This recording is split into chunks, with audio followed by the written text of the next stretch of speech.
Samantala, isinusulong ni Davao del Norte 1st District Representative Pantaleon Alvarez na pag-ibayuhin pa ang pagbibigay ng rehabilitasyon sa mga menor de edad na gumagamit ng illegal na droga. Ayon sa mambabatas, makatutulong ito upang maresolba ang mga krimen na kinasasangkutan ng mga kabataan. May report si Joy Gumatay.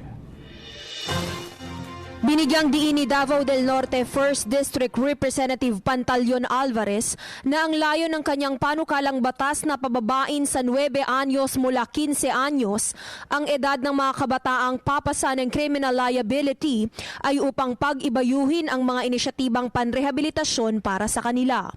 Nakikita kasi ng mambabatas na rehabilitasyon ang solusyon upang mabawasan ang porsyento ng mga kabataang nasasangkot sa matitinding krimen, lalo na sa pagtutulak at paggamit ng droga. Ngunit para kay Dr. Benny Vicente mula sa National Center for Mental Health, may mas mainam na solusyon sa rehabilitasyon kung pagpababa lang ng drug-related incidents sa mga kabataan ang pag-uusapan. Ani Dr. Vicente, dapat ay mas palawakin ng lokal na gobyerno ang kanilang mga information campaigns ukol sa mga epekto ng droga sa utak at kalusugan ng isang kabataan. And definitely substance abuse is a health issue, and in fact it's a mental health issue.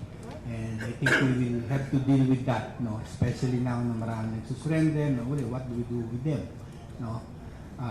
So malaking problema.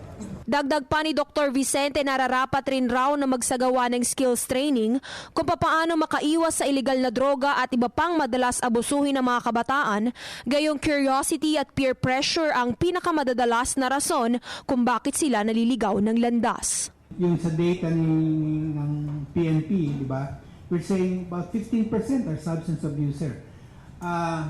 Medyo bloated yan kasi 15 million is 15% of 100 million Filipinos. Ang dami yan, no? But I think that data includes addicted to smoking, alcohol, no? Hindi sama na yung lahat ng addiction na yan, kanya-ganyang kataas yan. Sa pamamagitan raw ng mga inisyatibang ito, maraming kabataan ang maililigtas sa masamang epekto ng droga, kaya naman hindi na nila kailangan pang dumaan sa rehabilitasyon upang maitamang muli ang kanilang pamumuhay. Ito si Joy Gumatay para sa PTV News. Ako po si Cathy San Gabriel. Subscribe na sa PTV YouTube channel. I-click lang po ang subscribe button.